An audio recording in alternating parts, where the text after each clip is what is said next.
All right, so we're going to make an out of bounds. What you need to do is go to File, New.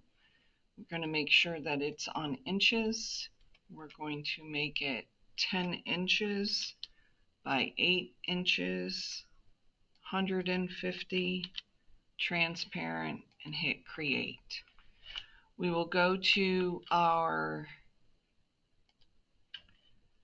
week ending 2/6, and there is a picture here. Right click and copy it. Go back to Photoshop, paste it. Now we're going to make it bigger. Control T. If we take it down here, it will keep it in proportion, but if I hold the Shift key, it will bring it to the whole thing. We're going to go over here and make a copy of it. So I'm going to click, hold, and drag it to the plus sign. So now I have a copy of it.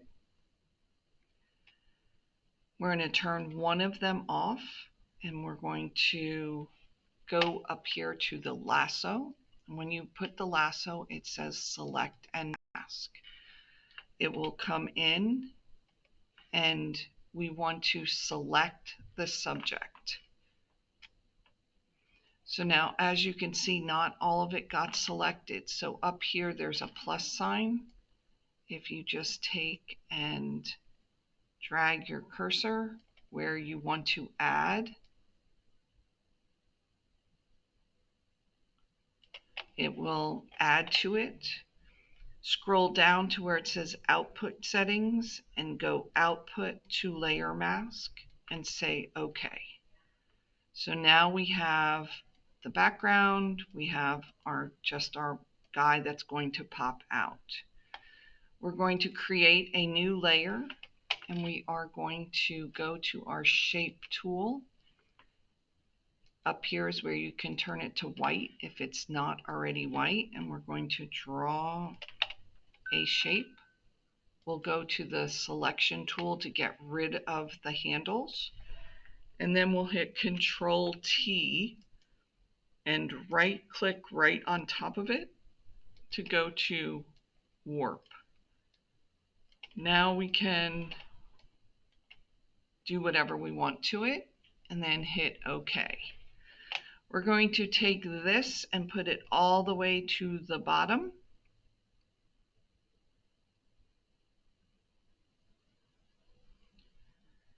And now we need to make a selection of that. So we want this to be in there. So if we have this,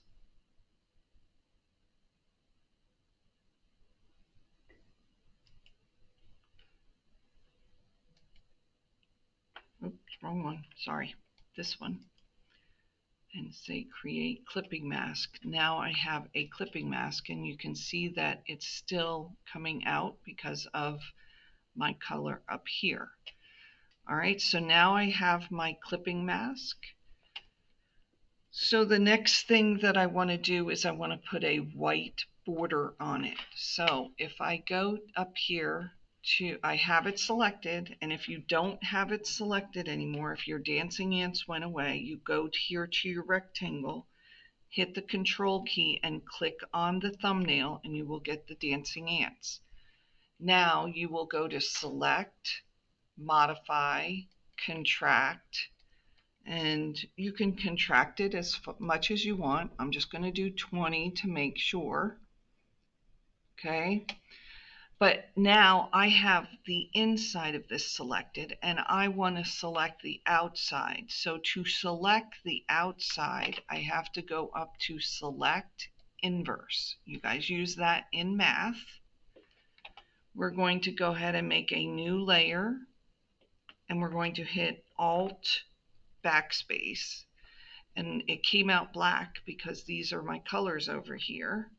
So if you click on the little black and white thing and then the little arrow, you'll have white up top. So now if I hit Alt backspace, I have a white one.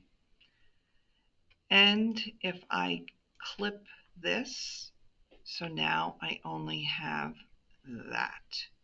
I hit Control D to make that go away.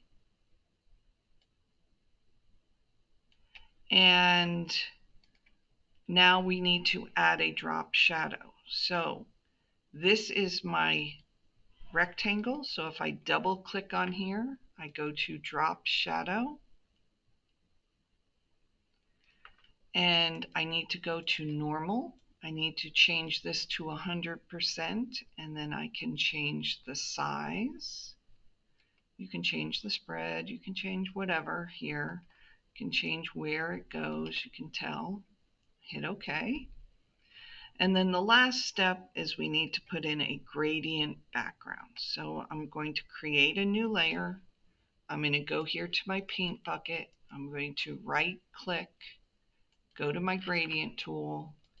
I can go up here, choose one.